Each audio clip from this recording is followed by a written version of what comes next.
Hello, good morning, good afternoon, and good evening, wherever you are joining us. And welcome to the SNEA Cloud Storage Technology Initiative webcast, exploring how 5G, Internet of Things, and edge computing will reshape enterprise and cloud storage over the next several years. My name is Michael Hord, one of the contributing members of the SNEA CSTI Forum. I will be the host and moderator for this webinar and will help field your questions towards the end of the webinar. To start, I would like to introduce our two presenters. First, we have Chip Maurer, who is a software senior principal engineer at Dell Technologies, formerly EMC. Hello, Chip. Hello, Michael. How are you today? Doing great. Thanks Awesome. so much for joining. Ready to get started. Yep. Great. Next, we have Steve Adams, who is a strategist and market analyst within the Network Platforms Group at Intel. Hello, Steve. Howdy. Glad to be here. Awesome. And before we go into the topic, let's see, I need to press the forward button there. And before we go into the topic, I would like to share with you a few details about the BrightTalk Web Interface. First, you can expand the view size to full screen. This may be important to see details which may be hard to read. Second, you can download the presentation as a PDF file. You can find this right now under the Attachments tab. Third, and finally, we want you to ask questions. You can do this by using the Ask Questions option, and we will have time at the end of the presentation to go through all of your questions. If we're not able to go through all the questions, there will be a Q&A blog posted in a few days that will follow up on the questions, all the questions you may have. Finally, and most importantly, please rate the webinar at the end of the presentation. This is very important to us because this gives us the ability to know if we're providing the quality content you are looking for. A score of 1 means this was below your expectation, and a score of 5 means this was excellent. Keep it coming. You can also send comments and suggestions for new topics anytime. And now, here I'll press the forward. And now we have a brief legal notice from SNEA. This is a standard legal disclaimer, and it says, please note the content you are about to see is SNEA copyright material governed by the terms of use shown here. Also note, SNEA is not providing any legal advice or warranties expressed or implied. Therefore, use this material at your own risk. Before we get started, a quick note, here I'll do the forward. A quick note about SNEA. SNEA is a worldwide organization. It didn't work, so I'll hit that forward again. There we go. SNEA is a worldwide organization that's involved in the creation, administration, and education of all things storage.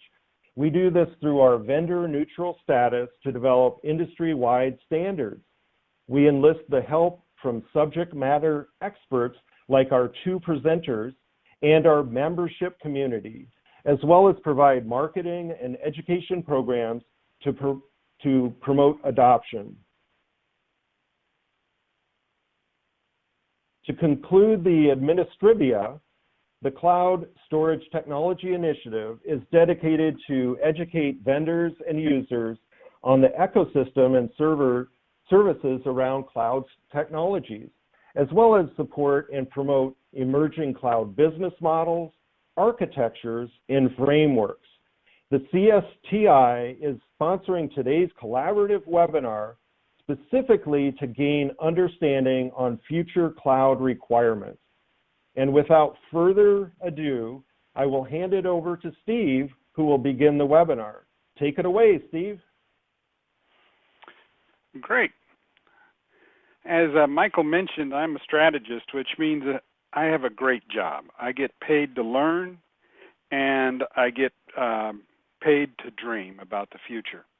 So today we're going to talk about, a variety of reasons or demands for the way storage systems are evolving and needing to evolve. And I'm going to kick it off by beginning with the trends that are driving a massive explosion in data and edge computing. So as a strategist, trying to predict the future, there's many different ways of doing that. And one is to look at the innovations that are occurring and look for industry disruptions. And an industry disruption is one in which the biggest ones usually are an alignment of three different vectors. It's where technology innovation comes together with business model innovation, and both of those are able to scale worldwide. And it has a very disruptive effect. And I believe that we're, over the next decade, are seeing such a disruption, and it's going to come from data. And the problem is today turning data into actionable insights is too slow, too expensive, and leaky, or not as private as it needs to be. And so we're going to hit on each of these different kinds of innovations and that are going on, and what it potentially means to you and your business. So let me just start with the basic problem statement, and that is that the amount of data that's being created and turned into action is way out of balance. Not enough actionable insights are derived from data, and one way of looking at it is to say, of all the petabytes of data that is being produced daily, 60 to 70% of it is never used. And the goal is to actually be able to transform that data into actionable insights. And the first implication that has means that as an industry, we must master streaming data. Now, we'll talk a few minutes about what streaming data is, but I want to just pause here and say that this is the transformative space that is going to drive a lot of innovation in storage systems, in networking systems, in compute systems, and in edge systems. And the reason that it's so important is because it really is what our end users care about. They need to be able to turn data into insights because they want to automate their maintenance operations, they want to automate their safety operations, their quality assurance operations, customer interaction capabilities. Basically, they look to data being processed through artificial intelligence, whether it's machine learning, inference, or training, as the honeypot of value creation that means they can streamline their industries. And just to give an example of what I mean, in the comm service provider industries, companies like AT&T or Comcast or Spectrum or BT, in aggregate, that industry produces or generates $1.8 trillion in service revenue a year. And of that $1.8 trillion, they spend about $1.3 trillion on running their networks. And so for them to be able to automate, improve the quality, improve the customer relationship experience through the use of turning data into insights will have not only high degree of value in pleasing their customers, but in lowering that huge OpEx bill, which will free up cash to do innovation and generate greater profit. We see similar kinds of explosions in data, happening in factories. Just to give you an example of how much data is being generated, a car manufacturer can produce 100 to 400 terabytes of data a day, most of which gets discarded. Now, one of the things that's happening in parallel to this data explosion is the emergence of edge computing. That means bring cloud-like computing closer to the production of data.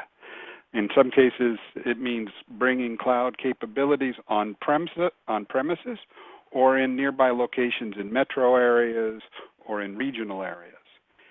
The other thing that is occurring is the creation or the steady evolution of wireless and wireline connectivity, and 5G is a really good example of how the world is changing. And if you think about that 5G for a moment, 5G is a unique technology in that it is actually three technologies in one. Of course, it addresses a higher performance, higher capacity of mobile broadband kind of access, the traditional smartphone, cell phone kind of access.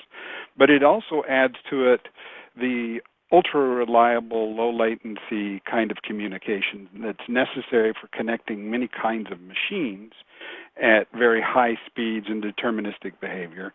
And thirdly, it also is a generation of wireless technology that adds the value of massive machine-type communication, or in other words, being able to connect things that are only randomly connected or are battery operated, like sensors out in a field, or cameras that light up periodically only when motion happens in the middle of a jungle trying to spot poachers. 5G is basically three generations of wireless technology in one. What they both have in common is, as the cloud has become not only a prevalent value creator for enterprises and spawned all kinds of innovation in various kinds of industry, is the cloud-native architectures have actually permeated and become the de facto way that edge computing is being designed. And many of the 5G deployments and services and infrastructure is also being defined by or influenced heavily by cloud-native architectures.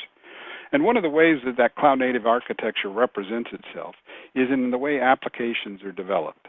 And going from monolithic applications that run on a server or some kind of a IoT device to microservices that decompose those applications down into small chunks that can be processed or can be started up and run just about anywhere at any time. And what the net result of this emergence of edge computing and the proliferation of continuous computing is that we see that data is being released to be able to move compute to wherever data aggregates, and that compute or that data can move to wherever compute is. This freedom of moving your compute to the data or the data to the compute is enhanced by edge computing and 5G. Now, some of the statistics about this environment. From a data perspective, if you're familiar with Cisco's VNI report, they're kind of the gold standard every year. They produce a report about data that traverses their networks. And it's important in this conversation because networking data movement has a strong implication on how to process streaming data, which is one of the things we're going to talk heavily about. You can see here it's just the data is relentlessly growing. In addition, we see also that 5G is expanding all kinds of the speeds and feeds and enabling more and more things to increase the amount of data being produced and consumed. And just to give you a sense of what 5G kind of represents, if you think about the average mobile user today, they get about 45 megabits per second, and whereas in 2023 the average mobile user is going to be upwards into 110 megabits per second.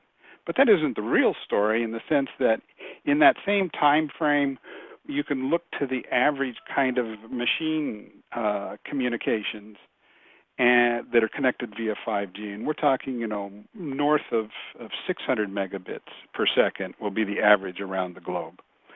If you look at it from the lens of edge computing. The other thing that is interesting about edge computing is that from that same Cisco V&I report, they've noticed that more and more data is produced in a region or metro area and never goes to the cloud. In fact, by 2022, it's expected that a third of all data will, just stay in the regional or local area. The implication to all this is that edge computing, basically this emerging capability that we see and read about all over the place, is one of the fundamental reasons that it exists and will continue to exist is to go back to that notion of turning real-time data into insights. And I say real-time because it's those insights that you can't, you don't have enough time to, or is too expensive to move to the central cloud in order to process and derive insights. That combined with the 5G, where we talked about the 3 different phases of 5G, that you have massive growth in the number of devices. We're talking billions, tens of billions of connected devices to wireless networks, in addition to other tens of billions of devices connected to wired networks. The combination of the two creates this massive data explosion. So with that, let's take a look at the landscape, so to speak, of data creation and consumption and processing. If you think about it in the sense of, where data is processed, stored, and moved, kind of depends on a couple of key things. How much time do you have to turn that data into an actionable insight? If you're dealing with human time, in many cases, it's adequate to move that data all the way to the hyperscale cloud, and where you have almost unlimited compute and storage resources. If you're operating on machine time, you have to do it either on premises or very nearby. And that's best illustrated by if we were to look at, the difference between IT data and OT data. First, IT data, is kind of your batch-oriented data. We've seen over the last decade that it gets moved and processed and created and consumed in the cloud, and that's what, and more of it in the cloud. We also see that there is a nice spread of data processing of IT data, both on-prem. There's still enterprise data centers. There's still colo sites that are, processing IT data. But if we contrast that to the OT data, OT being operation technology data, the data that's, generated by machines like that, a mid-tier comm service provider's wireless network will generate 100 to 400 terabits of telemetry data and logging data every day. And that data is useful if you're trying to diagnose, what customer's problem is. Is it the customer? Is it their end device? Is it a certain cell site? Is there a equipment failure, et cetera, in the front haul, back haul? It's that rich operational data that is that needs to be processed in a very short time, in machine time. It tends to be streaming data as opposed to batch data. And it tends to need to be processed locally. And locally being, it could be processed on-prem for problems that are only on-prem and the data sources are on the premises, or it needs to be processed nearby where you have regional problems. So let's say you're trying to manage a transportation system or a utility grid, you would want to process that in the metro area as opposed to on-prem. Now, if we think just a quick overview of because it's important to realize the difference between streaming and batch data. Knowing this audience, this is probably obvious, so I'm not going to spend very much time here.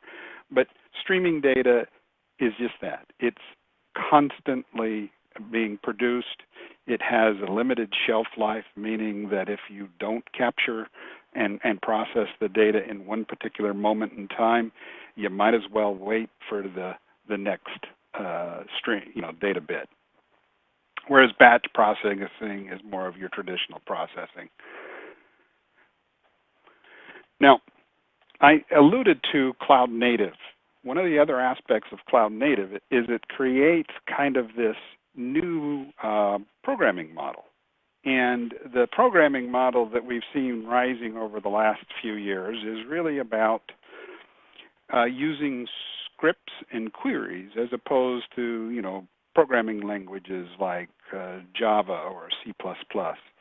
In fact, what we are seeing, through surveys and whatnot, is the more and more, quote, coding or development application development is occurring as a script as opposed to writing a program and compiling it.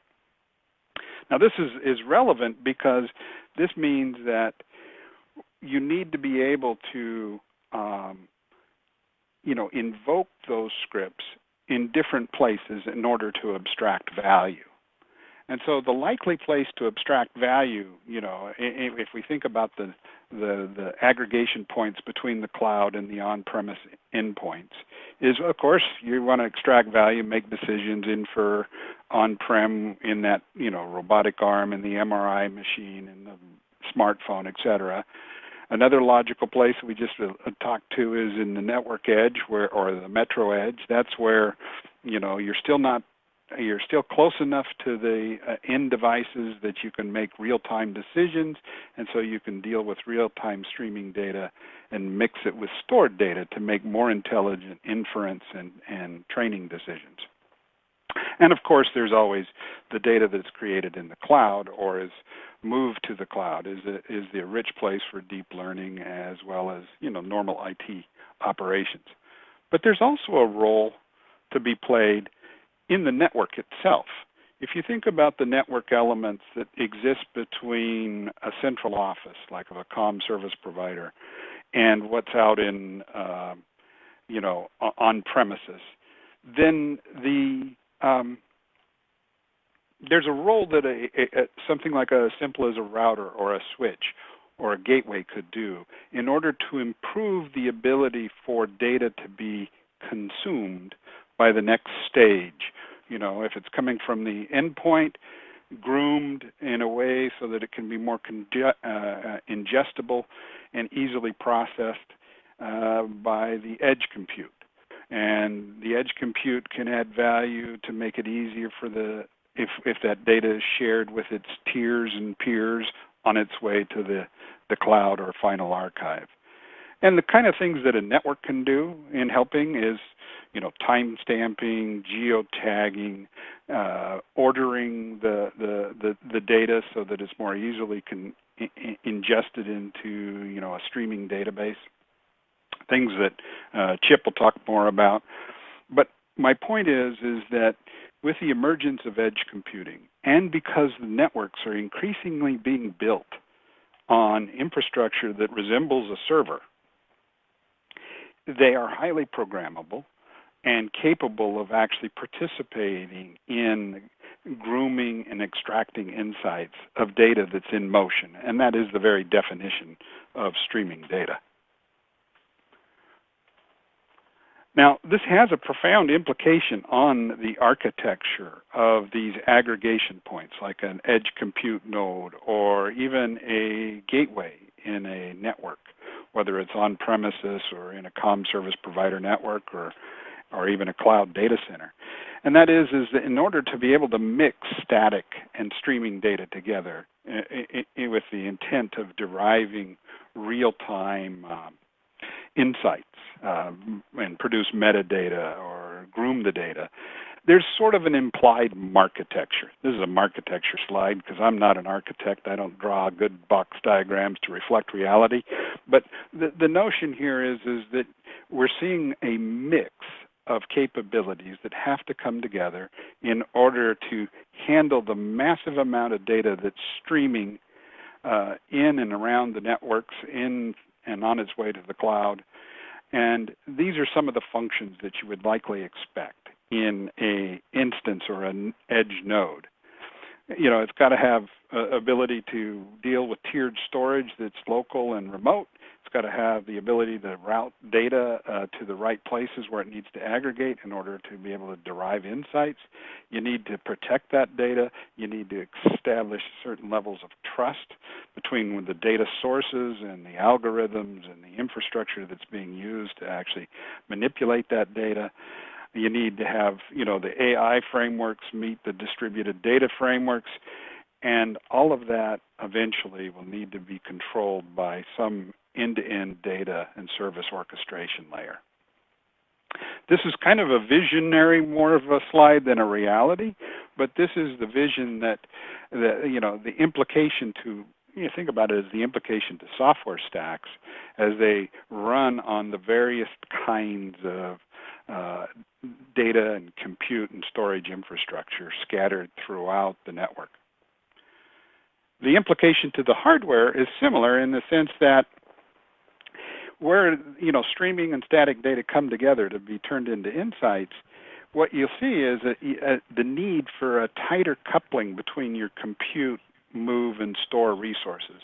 This means your servers need to deal with real-time AI because streaming data by its nature is more of a real-time operation. Storage needs to become even more tiered because now we're introducing new layers or new aggregation points where compute can happen. And the network needs to move data based upon data types. It needs to be smarter. Cisco refers to this as intent-based networking, where the value or the nature of the data defines where it goes, not just your IP addresses and DNS services.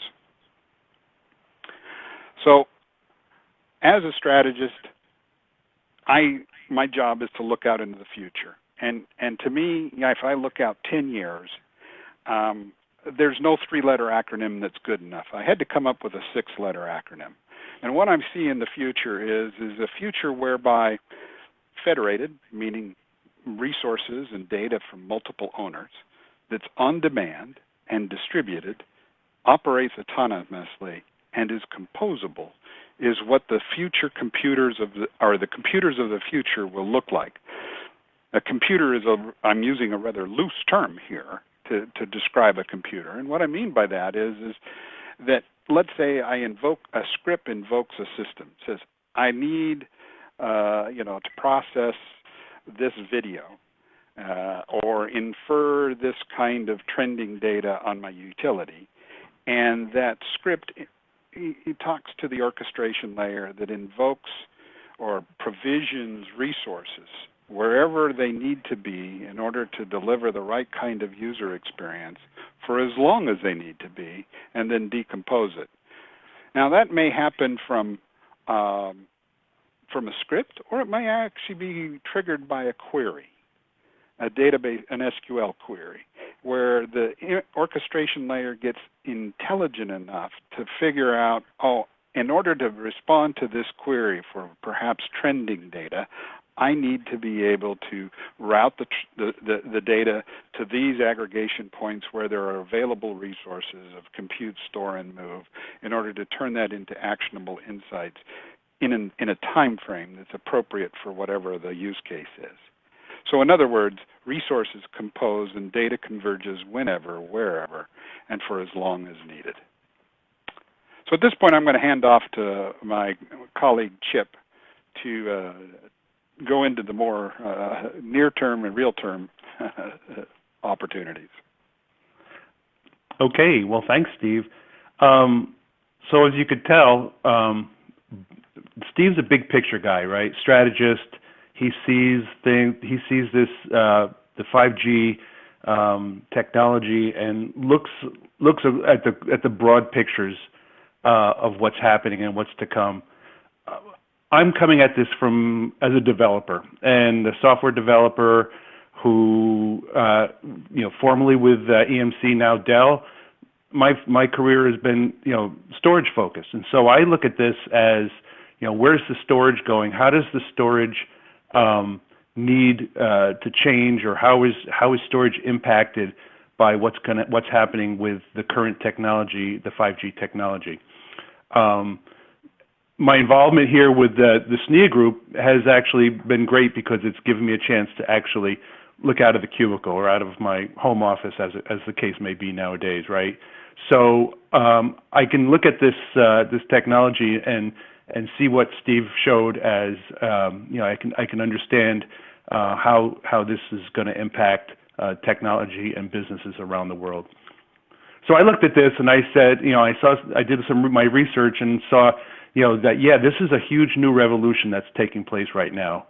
We all know, we learned in history about the first and second revolutions, the industrial revolutions, and how they changed the world. Most of us, or we all obviously lived through the digital revolution, where we're transitioning the technology from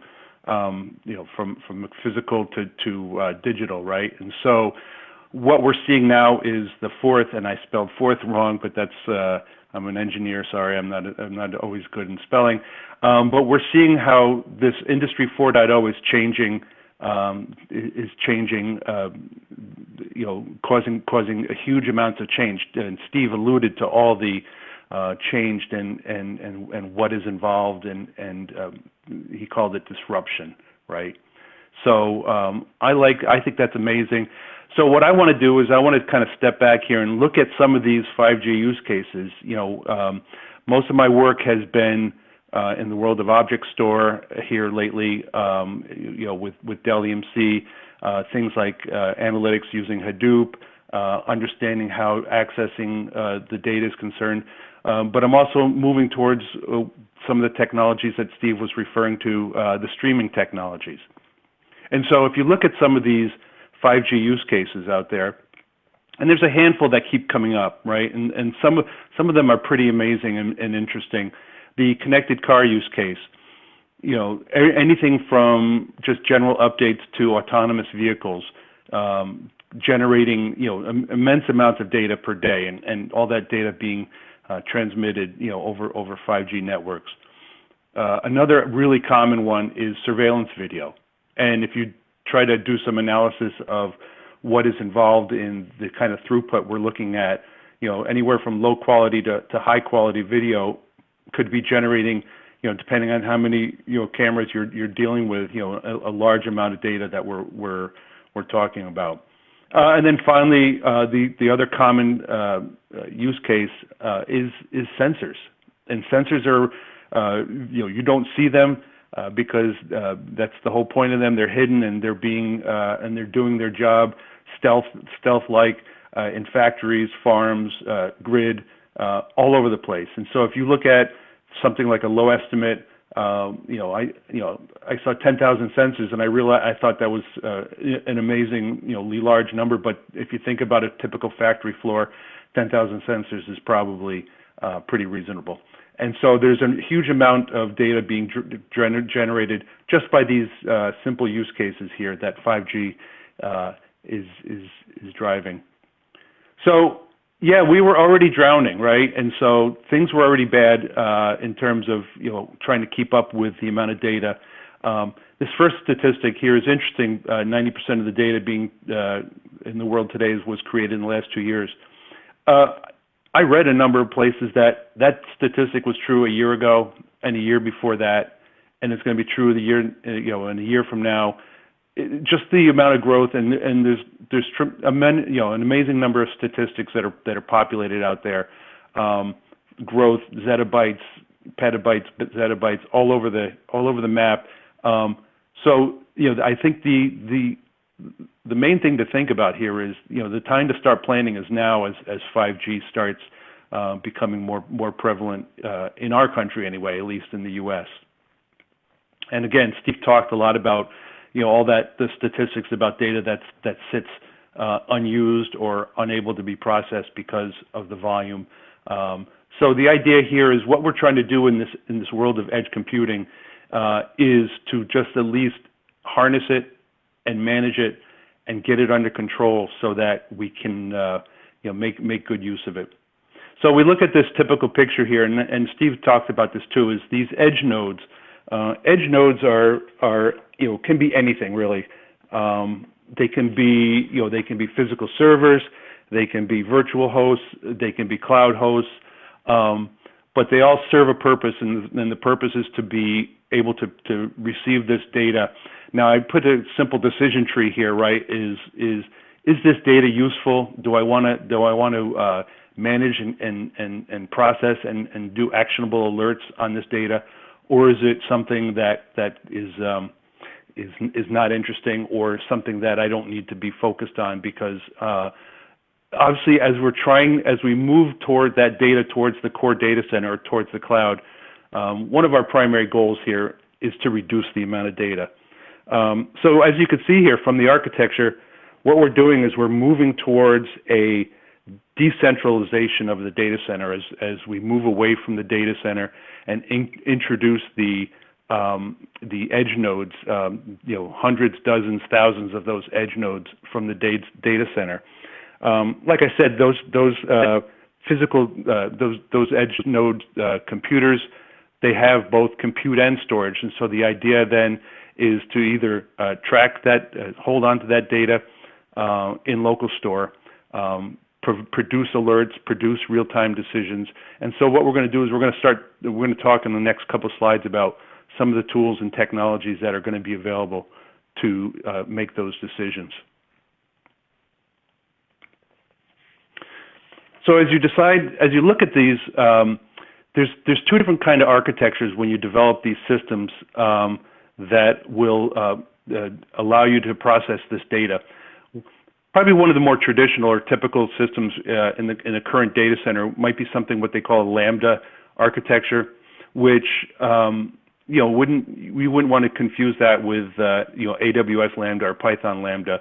But the idea of a Lambda architecture is that it's able to process data both either in near real time, if that's the need, or by batching it and tiering it off to secondary or disk-based storage, like an HDFS file system, and then produce that data in batch formats so that analytics can be run on that batch data. And this is your traditional things like Hadoop, where you're running and scheduling jobs and you're looking for data where the real-time analysis is not important. The speed layer, like Steve was talking about some of these streaming technologies, and we'll talk about that in a few slides. These streaming speed layers, their whole purpose is to be able to process that data in near real time. And so the issue here is we have usually different code sets, right? We might have Kafka streams reading from the Kafka, from a Kafka topic. And then you might have, as I said, you might have Hive, running MapReduce jobs, Spark, running off the batch layer content. So the alternative to the Kappa architecture or the Lambda architecture is something called Kappa, and this is what you would call your traditional or a stream processing architecture, where you're getting real-time analysis by reading the stream, and there's a number of different streaming products, and we'll talk about some of those in a few slides. But you can also do historical analytics, but you're rewriting that into the same stream. So the advantage here is that in this type of architecture, what you're getting is the ability to use the same code base to read and process the data. So some of the characteristics that I found that are really interesting about these edge nodes is, most likely we're going to be using some kind of a streaming input on the 5G side to be able to read that unbounded streaming data, things like video, sensor data, and so forth. But you could also have an object interface where you're just basically downloading and processing images, maybe not in a stream, maybe it's just being uploaded to storage and then being pushed out to a cloud. So there's, the majority here, I would say that you would be looking at some kind of streaming input. Because of quantity, we're going to be looking at things that are low cost. We're trying to keep that cost low. Typically in edge storage, you're not going to have the incredible amounts of storage that you might have in a core data center. We want to keep, the idea is to keep the costs low. Performance, of course, the idea here with our high performance data, like the data storage like an SSD would be is to get that low latency, high performance access of that data.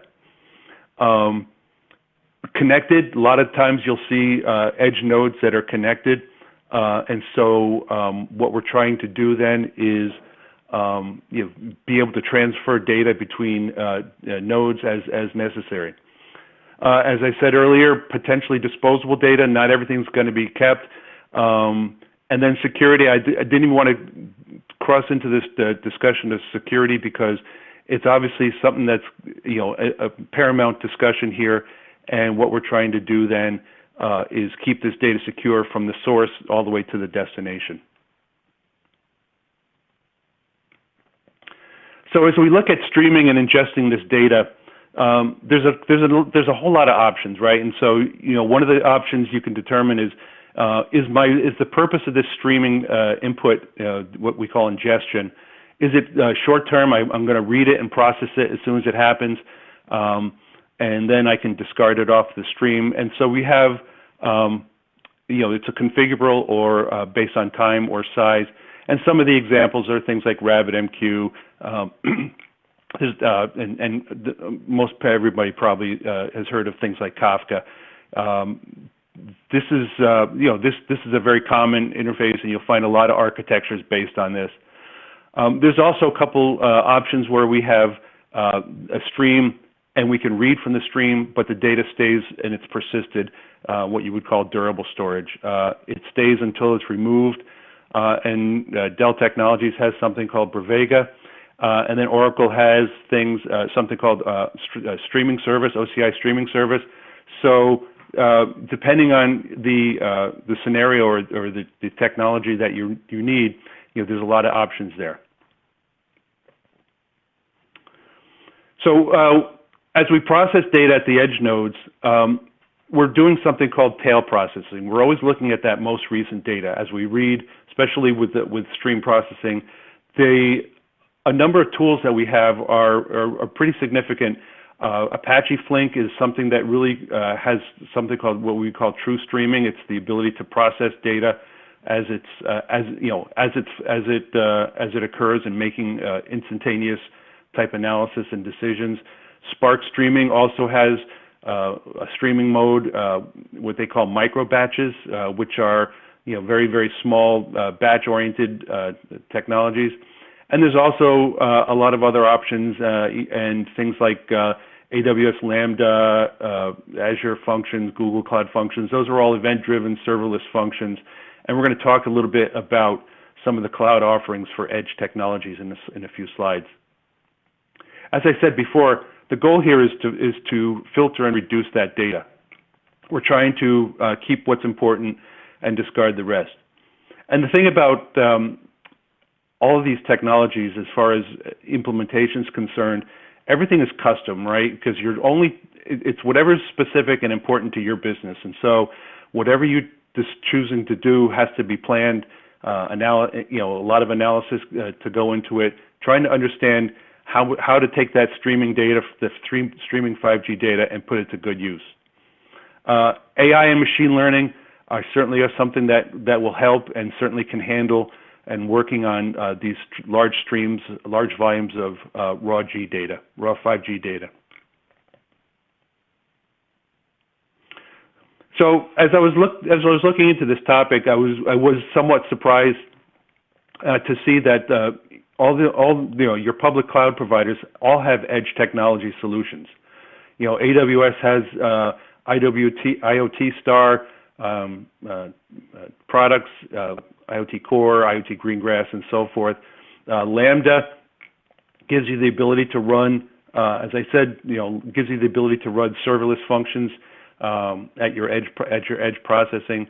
Azure and Google Cloud Platform, they all have their edge technologies, and something to be considered. If you're probably, I think, based on what I've read, a lot of it's based on your location to one of their core data centers. So finally, as we move that data from the core to the or from the edge to the core, So we have our traditional core site, and it's your basic discussion here. That core data center is going to be ingesting that 5G data using either stream, object, or file. You're obviously, what you're going to try to do is do your planning. What are your latency requirements? What are your retention requirements for this storage? Your core data site is certainly well suited for those batch-oriented analytics. There's a ton of analytics that you're currently using probably, and this is there's no difference as we move forward with 5G technology. So in your core data center, you could hold on a second. Just had a quick cough. In your core data center, that's where you could also make that determination. Am I sending my data up to a cloud for further storage, long-term storage? You could use your basic any of your cloud technologies, public, private, hybrid or multi-cloud is going to be a good destination for that 5G data. And then if you in your core data center, any of your smaller, more frequently referenced data sets, you might want to choose to keep local in a HDFS file system, no relational database or NoSQL database. As we move data towards the cloud, if that's your final storage destination for your 5G data, you have all the benefits of cloud like cost, maintenance, and retention. These are things that are really hard to dispute. The built-in protection of something like AWS S3 gives you that ability to keep that 5G data for long-term. You have tiering options and scalability options that are just endless. And finally, cloud is also suited for batch-oriented analytics. But one second. If you choose to go private cloud, you also have the benefits of a private cloud like scale benefits and cost savings. You have it under your control, and you have, oops, I didn't change the slide. I changed 2 slides. Here's my cloud storage slide. Sorry about that. I have it on 2 different screens so I can see it. So if your private cloud is your destination, then absolutely that's something that you could use and consider in your architecture of your environment. So finally, I thought this was interesting, this eye chart, just because it's overwhelming, and as you're trying to consider and you're looking at research for your 5G solution and how to manage the storage and how to do analytics, I thought this was interesting.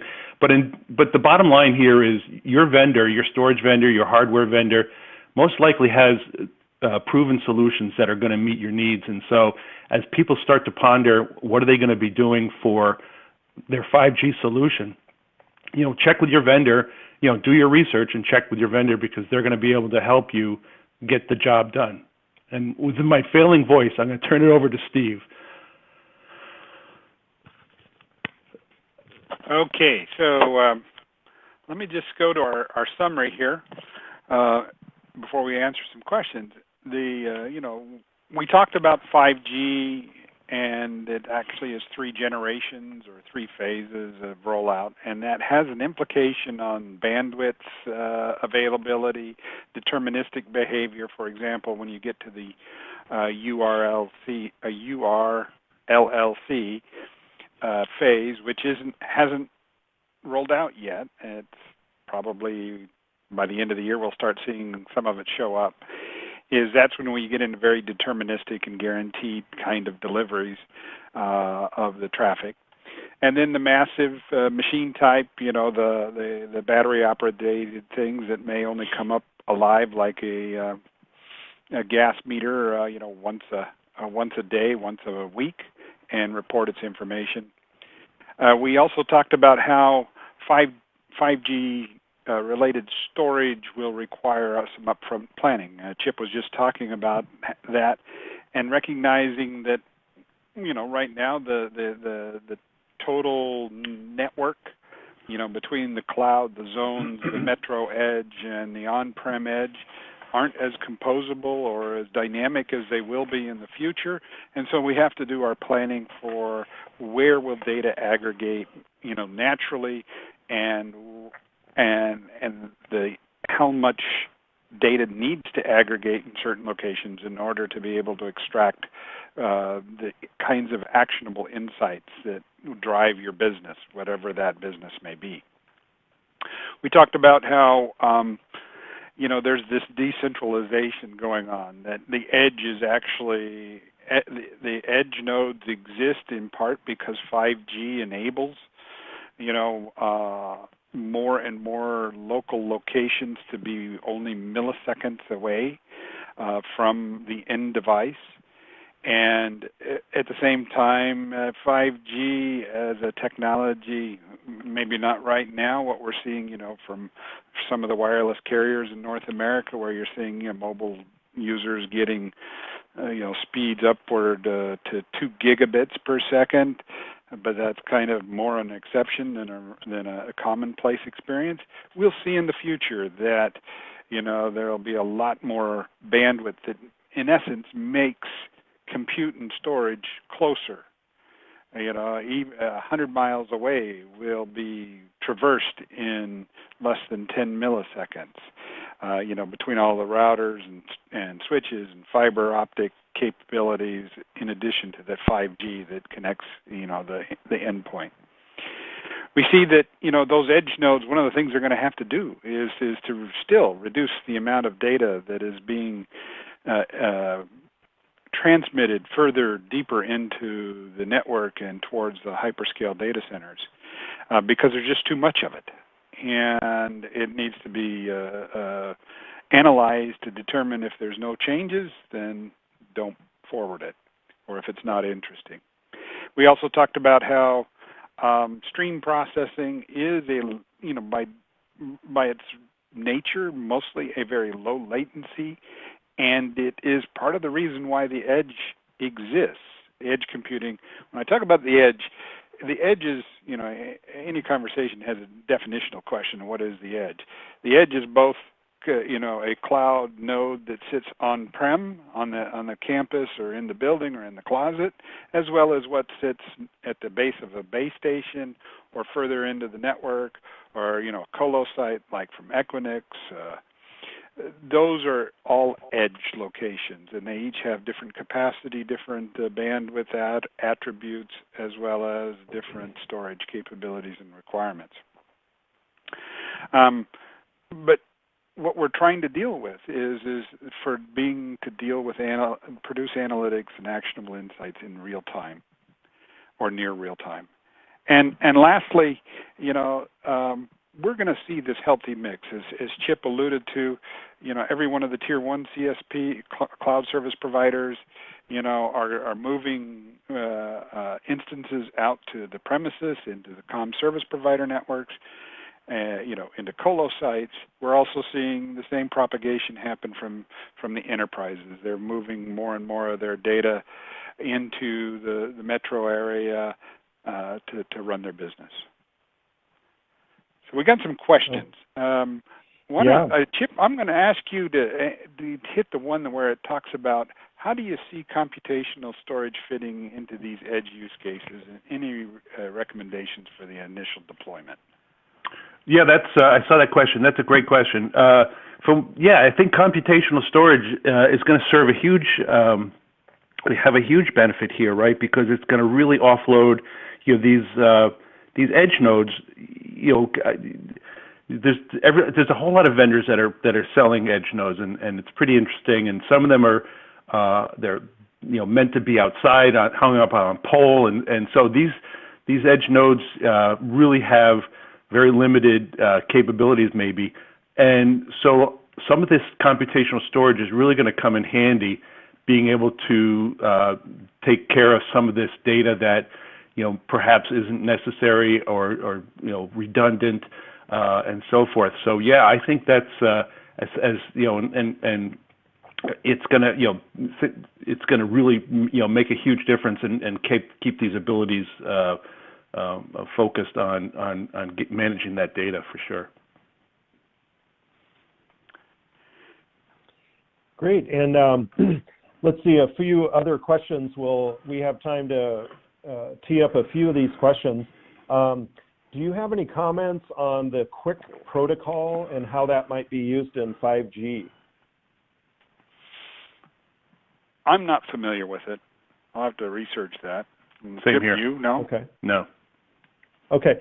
Yeah, I understand there's a SNEA webinar that already addresses that, and so that's in the SNEA education portal, and there's a link at the end of this presentation that you can access that. And there were a few other questions with regard to latency and the speed. So can you comment on any of the latency improvements for 5G going into the data center? Sure. I mean, if we think about the over-the-air latency, between the end device and the base station, that's measured in, Tens less of than 2 milliseconds. Yeah.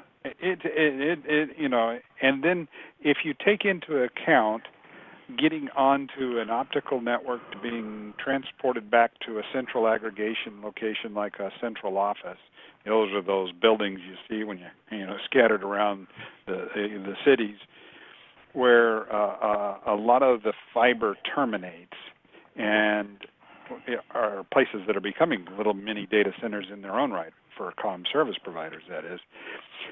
The latency from the endpoint to there is still usually measured, if there's good fiber in the ground, less than 5 or 10 milliseconds, and in many cases less than 5. And to give you an example, I live in Oregon, and there's about 100 miles away from us where all the cheap electricity is by Bonneville Dam. With a gigabit interface at my house, I can reach an AWS data center in about 8 milliseconds. So when we talk about 5G, 5G in essence helps bridge the gap for those users, in homes and businesses that have poor wired opportunities, whether from cable or fiber, and so we'll start seeing gigabit speeds, hitting homes, hitting mobile users over time, to kind of catch up with those that are in the enviable position of having good fiber in the ground or a good cable connection. And together, though, they really represent this enabling of a boom of data explosion to actually think about moving off-prem. Because one of the questions is about, what about where you have very poor connectivity between the premises and the network, or the nearest regional data center. Well, that means in many cases that processing will have to occur on premises, and that's why you see companies like AWS have Outpost or Azure IoT Edge Private, which is an instance of the cloud, put on-prem. Okay. We have more questions, which we'll answer in the Q&A session, and or the blog. We'll post that in a few days. But I want to say thank you to our presenters. Thank you so much. This has been very informative and just fantastic material. And I'd like to thank everyone for attending this webinar. And please rate the webinar so you can provide your feedback. We look at every single bit of the feedback, and we look forward to all of your comments and suggestions on what you'd like to see. Also remember, there's a PDF file. It's available in the Attachments tab. Additionally, the webinar and slides will be available at the link shown here. And of course, the Q&A blog will follow up on the questions. Additionally, you can follow us on Twitter and get all of the latest developments. And the final note, I wanted to point out there was a resource on the slide just before the summary that has some fabulous material in it. It's a very good white paper, and so please check that out as well. Thank you so much for joining us today, and have a fantastic day. Thank you.